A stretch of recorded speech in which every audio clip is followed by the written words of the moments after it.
Welcome, traveller. Tonight we invite you to leave behind the ordinary and descend into a dream darker than nightfall. This is a story of masks and mouths and the quiet, creeping things that live just beneath the skin of a seaside town. In the rotting house left to her by a dead grandmother, a grieving woman finds a half-mask, bone-coloured and brittle, once worn by the town's forgotten benefactor, Theodore Gate. But some masks are not worn. They wear you. Let your breathing slow. Let your body soften. And as you close your eyes, remember, not everything that sleeps stays sleeping. This is the half-mask of Theodore Gate. Let's begin.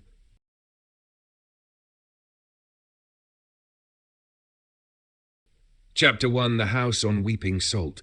The house perched above the cliffs of Dunsmouth had no name, but locals called it the Salt Widow. Some said it wept in storms. Others swore they'd heard voices drifting from its crooked eaves long after midnight. Beatrice Darcy didn't believe in any of that, not yet. The deed came in a damp envelope, the paper brittle as onion skin. It arrived with no warning, no cover letter, no seal, just her name scrawled in black ink on the back. It was from her grandmother, Ethel Ridley, whom Beatrice hadn't seen in over 20 years. 3 months prior, her husband Thomas had passed away, slowly and stupidly, from a bowel rupture. One moment they were eating spaghetti in silence, the next he was doubled over, blood pooling in his lap. The hospital said the rupture had been building for weeks, maybe months, silent as a ghost. Beatrice packed light. The house in Dunsmouth wasn't supposed to be permanent, just a temporary retreat from sympathy casseroles and the tight-lipped stares of people who didn't know what to say. But the moment she saw the house, she understood that temporary was a lie. It stood like a rotted tooth, black wood-veined with salt crystals. The windows were opaque with sea grime, and something about the roofline was off, as if the angles had shifted over decades, leaning into some silent conversation with the sea. The door creaked before she touched it, as if exhaling. Inside, the air was thick with mildew and lavender. Furniture draped in yellowing sheets bulged with forgotten shapes. A rocking chair, a tea table, a grandfather clock with no hands. The house smelled lived in despite the dust, as though someone had left only moments before she arrived. In the hallway hung a series of portraits, women with the same eyes, sharp, downward slanting, with a glint of knowing. Her grandmother was the last in the row, caught in mid-smile, holding something in her hands. It was a mask, bone-coloured, half of a face. Beatrice leaned in. The mask covered the right side of her grandmother's face, its features sculpted smooth, with high, aristocratic cheekbones and an oddly puckered eye-hole. She didn't remember the mask. That night, the sea howled.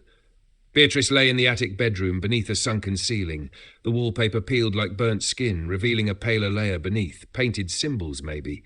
She tried not to look at them too long. At midnight, a sound stirred her awake. It was rhythmic, wet, dragging. She gripped her sheets and stared at the door. Nothing came. But the next morning, she found tracks across the floor, thin drag marks leading from the attic door to the wardrobe. Inside, she found the mask. It wasn't in a box or wrapped in cloth. It hung on a rusted hook as if waiting. The half-mask was cool, lighter than she expected, with tiny cracks along the edge. Inside, it was lined with what looked like dark velvet. But when she touched it, it pulsed. She dropped it. It thudded to the floor, landing face up. The eye-holes stared at her. That afternoon, Beatrice went to the village.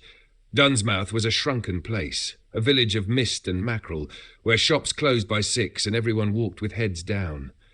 The butcher squinted at her like he'd seen a ghost.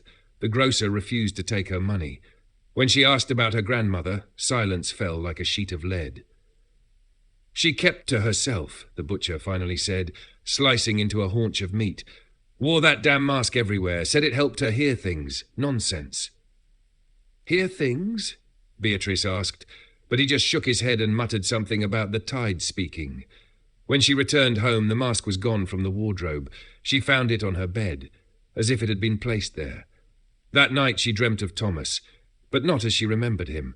He stood in the hallway, faceless, stomach caved in, worms coiling from his navel. I see you, he whispered, through the eye. Beatrice woke, choking on her own breath. The mask lay on her chest.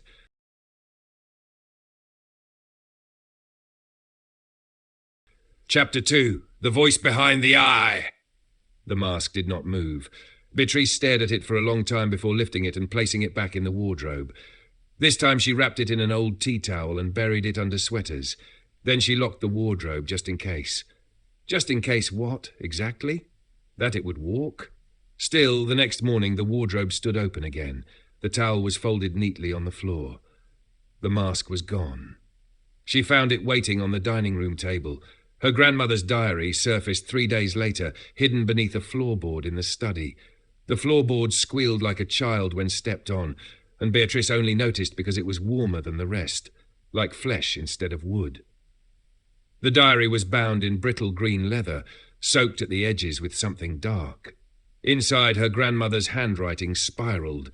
Tight, fevered loops of ink, many pages scratched out or written backward, as though concealing thoughts from prying eyes. Theodore speaks again. He is stronger in the spring. The salt gives him shape. I wear the mask to muffle him, but he slips through dreams like fish through nets. The mask is no mere trinket. It is his husk, his shell. I should have never fed it salt, but I was lonely, and it listened. Further in, each woman bears it. We are chosen through blood. It cannot be thrown away. It returns always. The eye sees our grief and wears it like a cloak. Beatrice flipped the pages until her hands trembled. He is in the walls now, in the pipes. He whispers through steam. He has learned my voice. That night, Beatrice did not sleep. Instead, she brought the mask to the bathroom. She set it on the porcelain sink and stared at it under the harsh light. The bone had yellowed. The eye socket no longer looked smooth. It twitched. Just once, like a muscle. Who are you? She asked it. The faucet turned on, hot steam flooded the room. Beatrice fell back, slamming into the tub. In the mirror, the mask was no longer alone. It floated above her reflection, affixed to her face in the glass, though her real face remained bare. Then she heard it. A voice. Male. Refined. Too close. Do you miss him? Beatrice covered her ears. The voice grew louder, vibrating through her skull. I can bring him back, but you must wear me. She screamed. The mirror cracked. She didn't remember falling asleep, only waking on the kitchen floor, the mask beside her, its inside glistening with something slick. She locked it in a box, then buried the box in the garden, 6 feet down. 2 nights later, scratching began beneath the floorboards, something trying to crawl up. Not a rat, not any animal. The boards began to blister. The next day, her skin itched. She discovered the first growth that evening, a pale nub beneath her right eye, the exact shape of the mask's edge. Her reflection betrayed her. Her skin darkened there, took on a pearlescent sheen. The veins beneath it twisted, tightening, as if being pulled toward her temple. The whispering returned. This time it came from behind her teeth. She opened her mouth, wide, wider than was natural, and somewhere deep in the back of her throat, something moved. She vomited salt water, and a tooth. Not hers. Would you like to continue with chapters 3 and 4?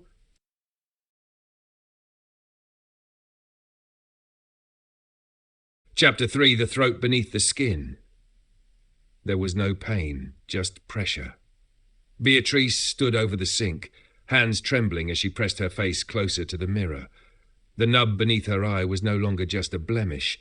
It had become a pale, hard plate, curving outward ever so slightly, like the rim of something hatching beneath her skin. The surrounding flesh was taut and glossy, and she swore it shifted when she wasn't looking directly at it. Just beneath the surface, veins had begun to spiral, not spiderweb thin, but thick and branching like roots. She hadn't left the house in 4 days. Dunsmouth stayed quiet, always quiet. She hadn't heard a single gull since the first night she arrived. No crows. No dogs barking, just the sea. And now, the house itself. Every pipe hissed in rhythm. Radiators knocked like fists. Floorboards groaned in time with her heartbeat. Beatrice had grown up in this house, but it felt different now. Less like a structure and more like an organ, a single massive body breathing around her, digesting her grief. Theodore spoke again that night. Your face is almost ready. His voice was clear, not in her ears, but beneath her jaw. It vibrated her teeth, moved through her marrow. She ran her hands along her cheeks, her chin. Her skin was no longer skin. It was firm and foreign, like wax, set too long in cold. I can be beautiful again, through you. Beatrice screamed and plunged her face into the sink. dousing it with ice water. When she looked up, her reflection didn't mimic her movements. It smiled when she didn't. It blinked its right eye when she blinked left. It wore the mask.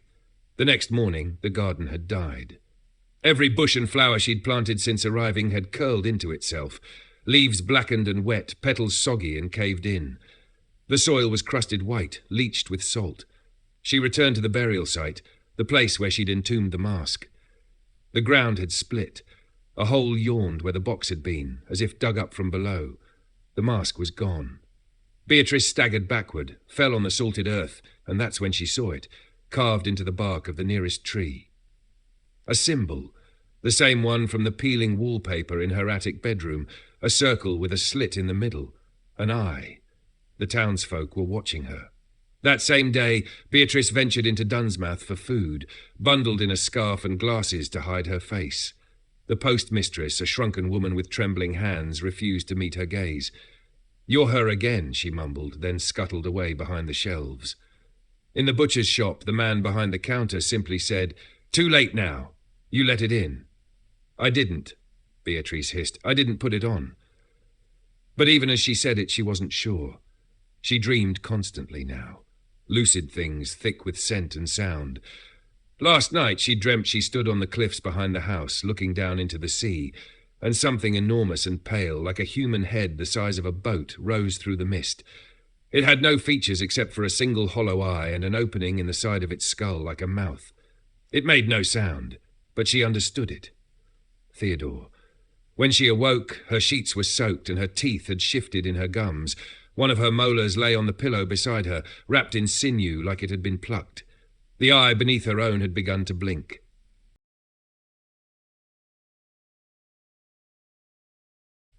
Chapter 4, The Mask in the Walls. She started hearing him in the wood. Not just the floorboards, not the groaning beams or the radiators, but the grain itself. The voice threaded through the walls like whispers stitched into bark. She pressed her ear to the banister one night and heard a heartbeat. Slow, immense. "Let me back in," he said. Beatrice hadn't left the house in a week. She'd tried to call for help. Her phone showed no signal. The landline gave only static. She couldn't even remember where she'd parked her car. The salt in the air had become unbearable. It coated her skin, clung to her scalp, crusted in her fingernails. Her lips peeled, her eyes burned, and her face, God, her face. The mask was growing. She couldn't call it anything else now. The bone-like plate beneath her right eye had spread. It now reached down her cheek, curling up over the brow ridge, hard as antler and cold to the touch. When she pressed her fingers against it, it twitched, responded. Veins fed into it. It fed on her. She hadn't eaten in days, but her stomach never growled. Hunger had been replaced with something else. A sensation of filling from the inside. Something growing. Something not her. She began to hear others. Whispers from corners, behind door frames, from the drains. A woman's voice. A child's voice. Hers. One night from the attic, a low croon echoed down the stairs. "He used me too. Let me out. Let me out." She bolted the attic shut, nailed it with rusted iron. That night she caught a glimpse of movement in the mirror. Something stepped behind her reflection, tall, thin, wearing a mask of bone that covered only half a face. The other half was raw meat, stitched and sagging. She spun around. Nothing there, but a wet footprint stained the wooden floor. The diary had more entries, pages she hadn't seen before. "He chose me too. I thought I could survive him. But Theodore doesn't die. He rots and returns. He sheds his shape like skin, and we, the chosen, we carry the seed until he is ready to wear us. My mother wore him, and her mother before. We all wore the half-mask. We all heard his voice, but only I learned the truth. The mask does not just allow him to speak. It is his skull. It is what remains of him, sanctified by salt. The other half is inside." Inside. Beatrice read that word a dozen times. She ran to the bathroom. She peeled back her lips, checked the inside of her cheeks, the roof of her mouth, the hole where the molar had fallen out, and then she saw it. Just behind the gap, embedded in her gum line, was a tiny sliver of white. A second tooth, not hers, smaller, thinner, like a child's. Her tongue slid over it and recoiled. It was not attached to her bone, but burrowed in the flesh. When she touched it, it pulsed. That night she tore out her own reflection. Every mirror in the house smashed. She didn't want to see what was happening. She didn't want to know how much of her was left, but it was too late. The house had already begun to reshape itself. Rooms no longer stayed in place, the hallway elongated, doors changed positions, the wallpaper peeled in circular patterns like eyes, the plumbing bled salt water, her bathtub filled itself during the night, and something moved beneath the surface. She heard Theodore humming, and finally on the 9th night, something arrived, not inside the house, inside her. A sensation like drowning, but in reverse, like being sucked up through liquid, her bones softening, nerves unravelling like threads. She fell to the floor, screaming. From her throat came a voice not her own. You will be his mouth. You will be his mask. And then something slid across her eye from the inside, like a film, a sheath. It blinked, a second eyelid. And through it she saw shapes moving in the walls, humanoid, twitching, masked. All of them with half faces, and one of them was Thomas. His body rotten, his mouth stitched shut. But he reached for her and whispered, You brought him back.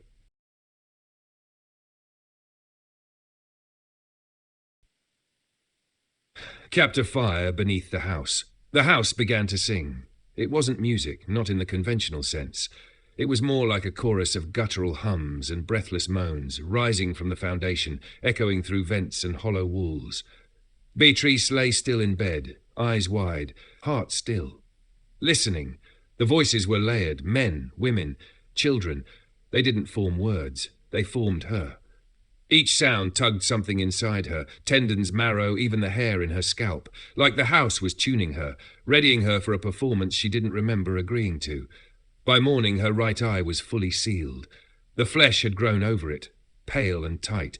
She tried to cut it away with her grandmother's sewing scissors, but the tissue bled thick, white fluid, and pulsed like it was alive. Behind the sealed lid, the eye still moved. It blinked, and sometimes it watched.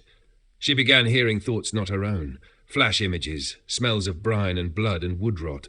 Sometimes she would wake from short sleep standing in corners, arms outstretched like she'd been welcoming someone.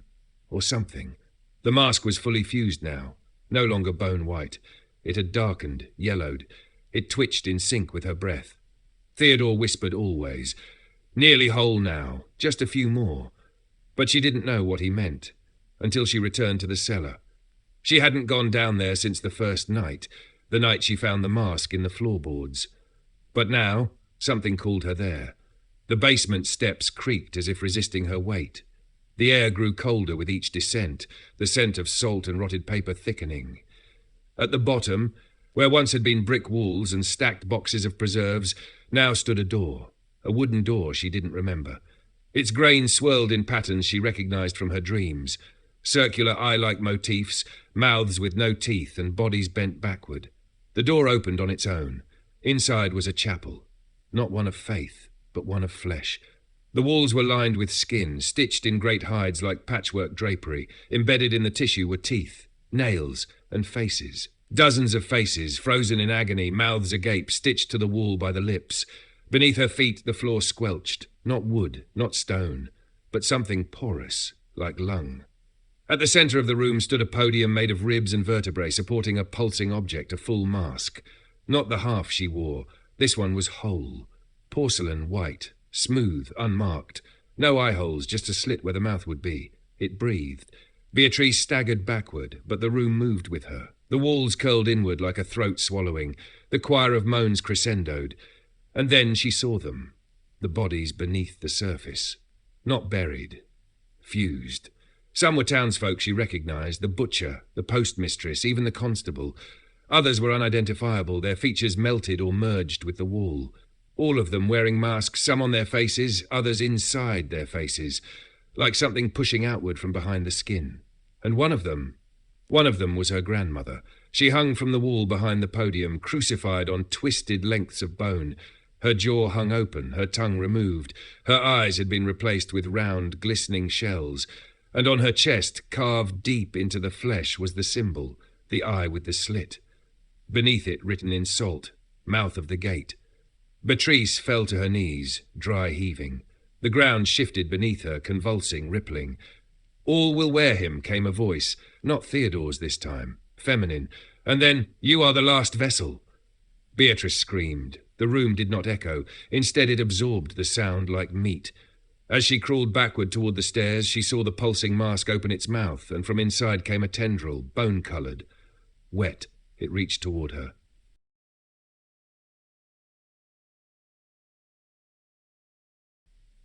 Chapter 6. The Second Skin. She awoke in the attic, naked, shivering. The boards beneath her were sticky with salt and something darker. She could no longer feel her teeth. When she touched her mouth, her lips were gone, replaced by soft, smooth tissue. The skin had healed over, leaving only a seam where her mouth had been. She tried to scream, but nothing came out, only a hiss, like escaping steam. She crawled to the mirror. What looked back was not human. The mask had spread, no longer confined to one side of her face. It had overtaken her brow, her cheeks, even her throat. Her skin had hardened into a fine, pale carapace, segmented in places. Her left eye was larger, dilated, and rimmed with tiny slits that opened and closed when she tried to cry. And beneath the mask, beneath the bone, something was moving. Not muscles, not blood, but small, writhing cords, like centipede legs. She had become the mask, or rather the mask had become her. In the walls she heard footsteps, dozens, no hundreds. Tiny footfalls like claws clicking against hollow wood. The house vibrated, it was full. Theodore's voice no longer whispered, it commanded, "Go to them, give them your face, let them wear me." Beatrice stumbled to her feet. She tried to resist, but her body moved on its own. Down the stairs, through the kitchen, into the hallway where the wallpaper bled salt, and out the front door where the townsfolk waited. They stood in silence. 20, maybe 30, all dressed in black, all wearing partial masks. Bone, shell, coral. One by one they approached. And one by one they knelt. A small girl stepped forward, her face untouched, young, pale, familiar. Beatrice recognized her from a photograph in the attic, herself, age 7. The girl opened her arms and whispered, "It's your turn now." Beatrice dropped to her knees. The townsfolk began to chant. "Theodore Gate, Theodore Gate, mouth of the shore, wearer of skin." And the mask inside her began to split, like a blooming flower, like bone peeling back. Her mouth tore open, and out stepped something small and wet and white-eyed. Not a worm, not a man, something between. It smiled with no lips and whispered with no tongue. "At last I am whole."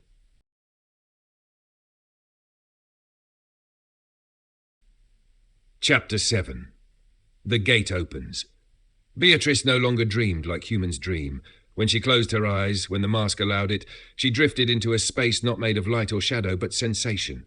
Soft things brushing her skin. Wet cartilage pulsing against her legs. The memory of fingers stroking the inside of her skull. She felt welcomed, worshipped. But when she woke, the world was silent. The townsfolk were gone. Their masks remained, stacked neatly on her front porch like offerings. Some were still warm. Others bled. Inside her, Theodore whispered no more. He breathed.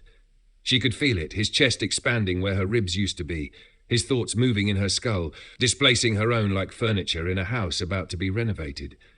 The mirror no longer reflected her image. Only the attic window did.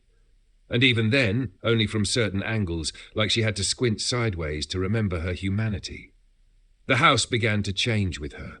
Wallpaper peeled back to reveal veins, blue and webbed. Doors developed joints that creaked in rhythms.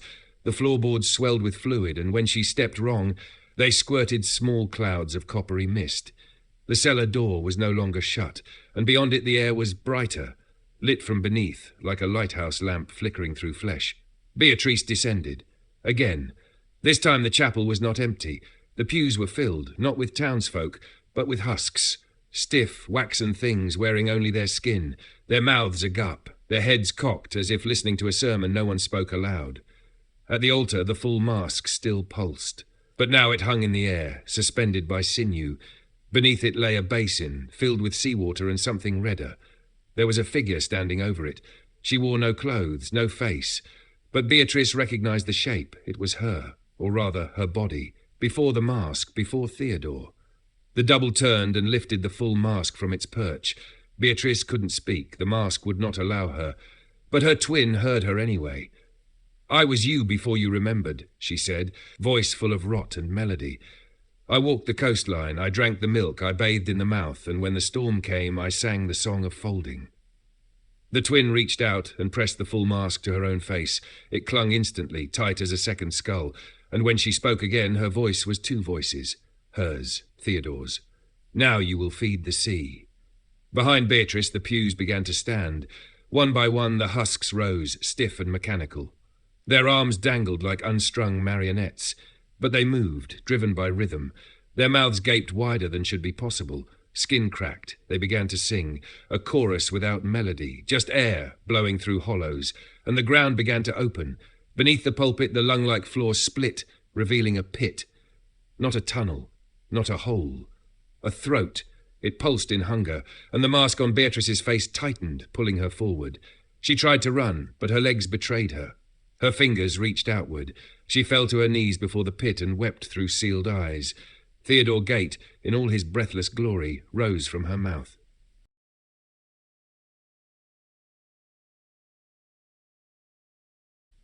Chapter 8. All the Faces Below. It was not birth. It was evacuation. Theodore pulled free of Beatrice like a glove turned inside out. His form was manlike, tall, thin, and weeping seawater from every pore, but his face was mask upon mask upon mask, a totem of borrowed flesh. He turned to Beatrice. Her lips returned, just long enough for her to say one thing. "Why me?" Theodore tilted his head. His jaw opened wider than bone should allow. Inside were more mouths, all whispering at once. "You were always me." And then her face collapsed, not in pain, in relief. The mask finally broke away, and beneath it was not skin, not skull, but emptiness. Smooth, glistening hollowness like the inside of a mollusk shell. Theodore reached in and scooped it out with one long gloved hand. He placed it inside the basin. Beatrice slumped forward, faceless but conscious, her mind scattered like ashes. The townsfolk entered one by one, alive, human again, their masks gone. They surrounded Theodore in reverence. Each one knelt and cut a small piece of their skin, a sliver from cheek or forehead or lip, and placed it into the basin alongside Beatrice's face. The sea called for offerings, and Theodore was its priest. The church began to flood, not with water, but with memory, snatches of time. Beatrice as a child, watching her grandmother whisper prayers to a bowl of seawater. A town meeting where no one spoke aloud. A celebration held every 25 years, when the tide was red and the fog turned sweet. She saw herself born, not in the hospital, as she'd believed, but in the pit. Carried from the throat by hands wrapped in eelskin, she saw the last woman who wore the mask, her grandmother, and the moment she finally gave in, splitting from shoulder to hip as the real Theodore climbed through her ribs. And she saw something else, a figure in the water, waiting. Larger than any house, taller than the cliffs, covered in barnacle robes and salt teeth, a god with no face, only mouths, dozens, hundreds. Each time someone in the town died, one more mouth was added. And when the last face was gathered, when the final vessel was drained, the god would speak. Beatrice, now voiceless and numb, was lifted by the husks and placed into the basin. She felt nothing, no cold, no terror, only acceptance. She belonged here. She always had. As the water closed over her, the full mask descended again. It pressed to her hollow skull, and the voice inside whispered, "One chapter remains, one face left, then he opens." Beatrice's eyes blinked beneath the mask, but they were no longer hers.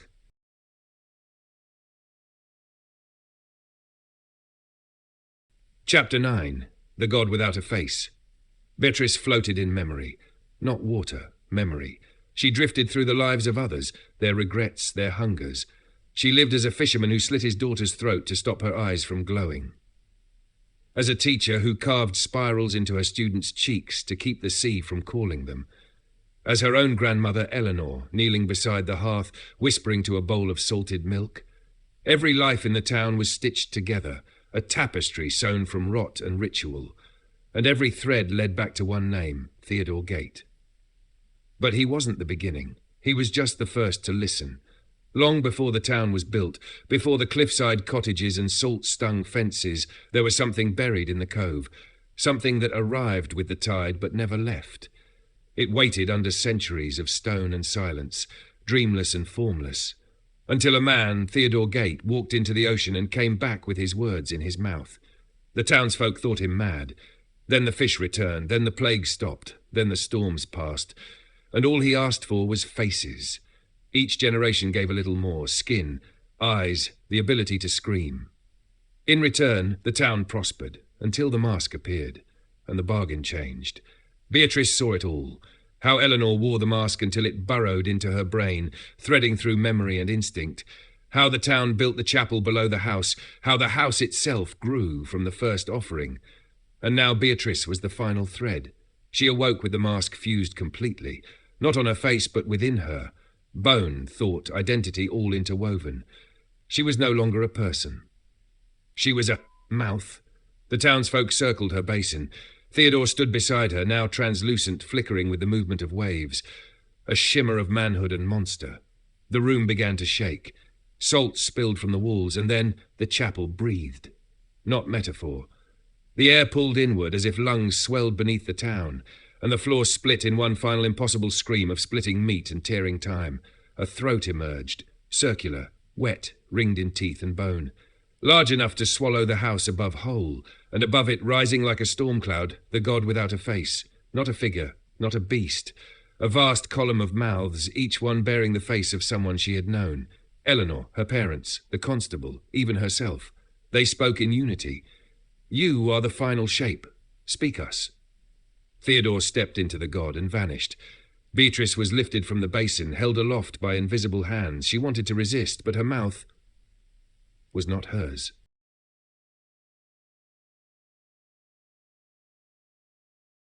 Chapter 10. The Final Face.